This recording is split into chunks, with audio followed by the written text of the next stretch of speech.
Just like to offer a big shout out to Touchstone Digital, the sponsor of this week's video. Hi everybody, Glenn Samuel here. Welcome back to Sniper Photography.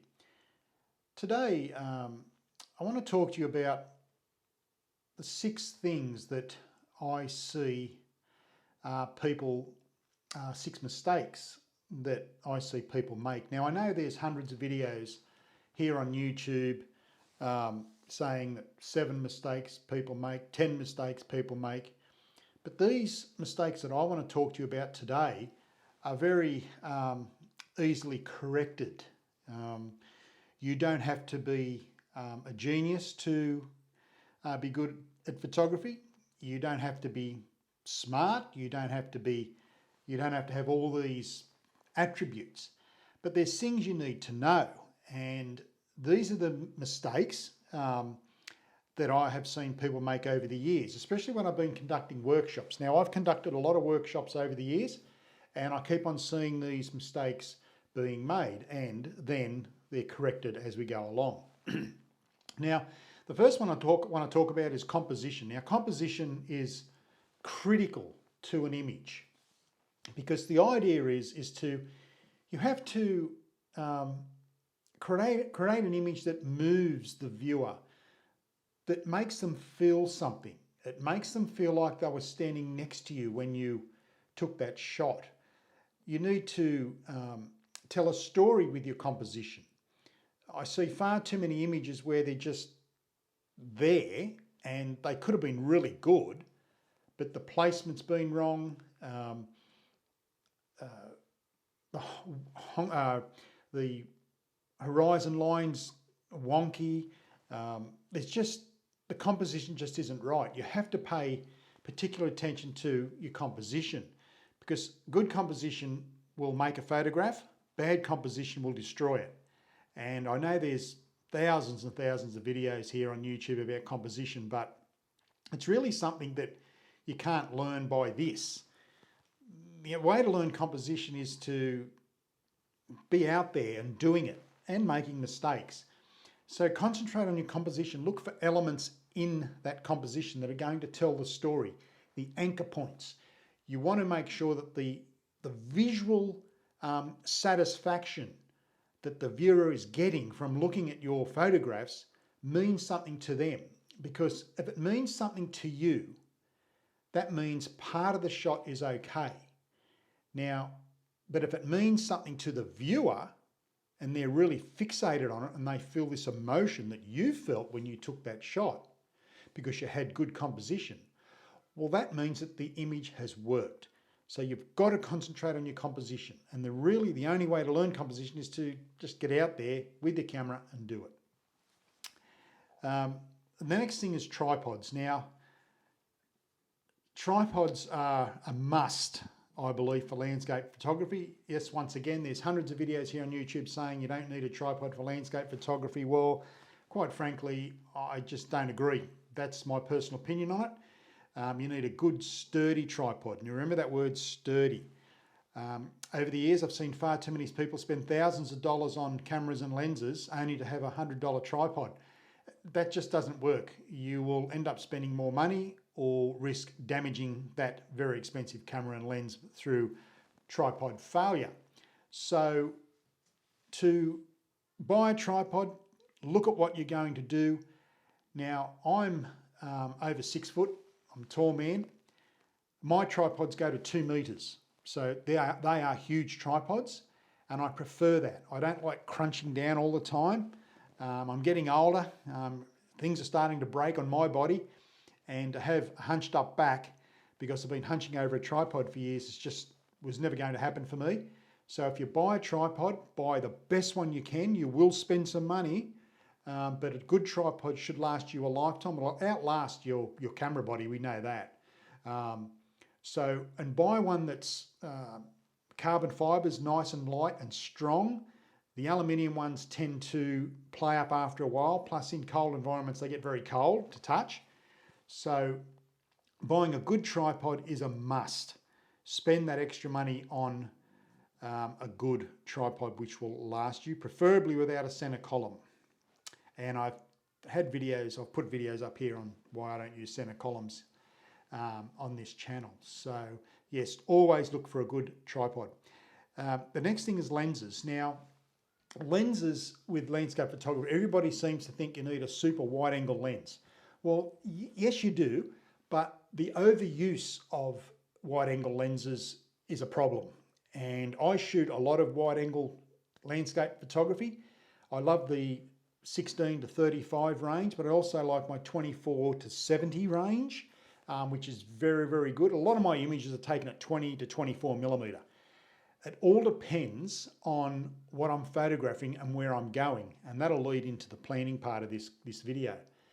Sometimes I shoot at 14 millimeter fixed focal length, but with shooting ultra wide or wide angle lenses, you need to, as in composition, you need to have that foreground element, because otherwise everything just gets pushed away, pushed right back, and it is too far away and too small.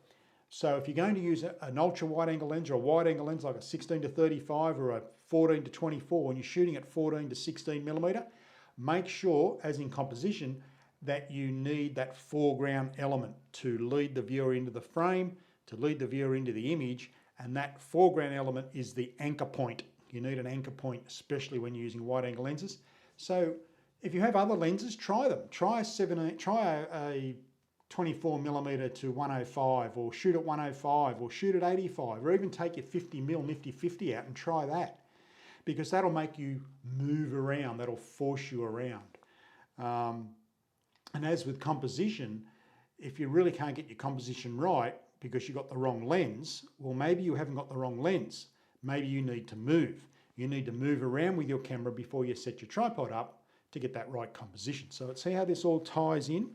So try different focal length lenses. Try a 100 to 400 or a 400 millimeter lens. Just try it. Do something a bit different. So think about, you really don't need to shoot wide all the time. Next one is planning. Planning is super important. I know I've seen videos here on YouTube where we don't plan, we just go out. Well, there's lots of photographers that do that, and they probably are successful. But really, when you look at how many times during the week you can go out with your camera into the landscape, some people can only do it once a month. Some people can do it once a week. Some people can do it once every second week. I'm lucky I can do it every day, but I still plan. I still plan for that, because with planning, you know exactly what lens to use and also the weather. So you need to plan.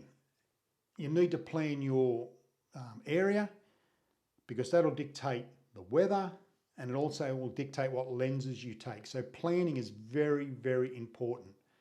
I've seen plenty of people go out and have fantastic composition only to have the lighting is no good. And that leads me to the next one, lighting. Now, lighting is super important, because there's no such thing as bad light. There isn't. There's just no such thing as bad light. But what there is bad choice of subject to suit the available light. What I do, I see or look for the right light, and then I try and match the landscape to the light that's available. So if I know if I'm going to get a good sunset here in the mountains, there's locations I know I can go to through my planning, knowing which lenses to take and where to set the tripod up to capture that nice shot of the sunset. So lighting is super important. Besides composition, lighting is the next thing you need to get your brain around, get your head around, and learn lighting, because lighting can make or break an image. And I know that you can correct a lot of things in the computer, Lightroom, Photoshop, but I really don't like manipulating the images too much. I don't do much editing to my images, only probably 10%. I prefer to get it right in the field, out on location. And that's why I use a lot of filtration. I use a lot of filtration in my photography to control the light. As I said, lighting is super important to work with your composition, which in turn you need to have the right lens choice. So it all ties in. So lighting is paramount. You do need to know what the light's doing and where it's coming from, the direction and angles.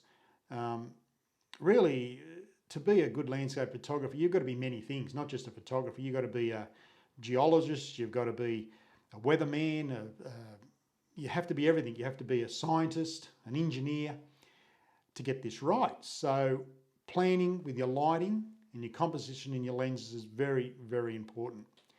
Now, the next thing is blown out highlights. Now, this all comes back to the lighting. Now, the histogram, I believe, is just another paramount thing that you must know with landscape photography. You need to look at the histogram, you need to know how to read it and what it does. Remember, too far to the right, you're getting close to blowing your highlights out. Too far to the left, you're holding back the shadows. So you've got to be in between that square.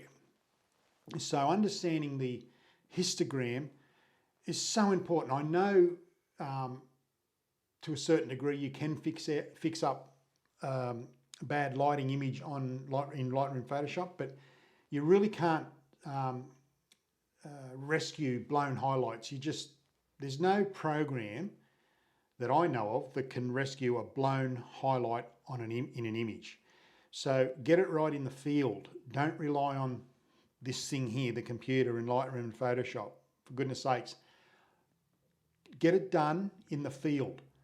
You will make mistakes, but I can tell you that's the quickest way to learn. You won't learn by taking a shot and then putting it into Lightroom and adjusting it and getting it right. Isn't it better to get it right on location? It's more exciting, it's more enjoyable. So blown out highlights are just be careful. You've got to be very careful with them. And learn to read that histogram. The histogram will save the day for you if you know what it is and how to read it, and always use it before or prior to the shot being taken and then after, because after you can correct it and go back and take that shot again by using the histogram. And also too, shooting in aperture priority, you have the opportunity you can use exposure compensation. And that helps as well. So when you combine all that together in the mix with your histogram, it's pretty difficult to mess up the shot unless you've blown that highlight right out. If you pushed the histogram to the far right, sorry. Right is white, left is dark. So be careful how you push that histogram. You can go slightly to the right, but don't go any further where it's clipping the edges. It's called clipping. So watch your histogram. The histogram is very, very important. So this video is angled towards people that are just starting their photography journey or have just been in it not that long. And that's what I'm all about here. I like teaching photography. I've been doing this for over 4 decades, and wouldn't be nice of me not to pass on this knowledge that I've learnt over the years. And I've worked with and alongside some really, really good photographers. I'm a commercial photographer by profession, but landscape photography for me is just something beautiful, and I love doing it, and I love talking about it. I love filming it, photographing it, and talking to you guys about it. So they're the things that I think if you can concentrate on, your photography should improve. There's no doubt about that. So take that away with you. I'd like to read what you think about this. I think they're good points to think about yourself. And every now and again, I make these mistakes. Would you believe it? After all these years, sometimes I take out the wrong lens, or the planning's wrong, or the lighting's wrong, or the composition's wrong, and it just doesn't work. So even I make mistakes, and I've been doing this for a long time.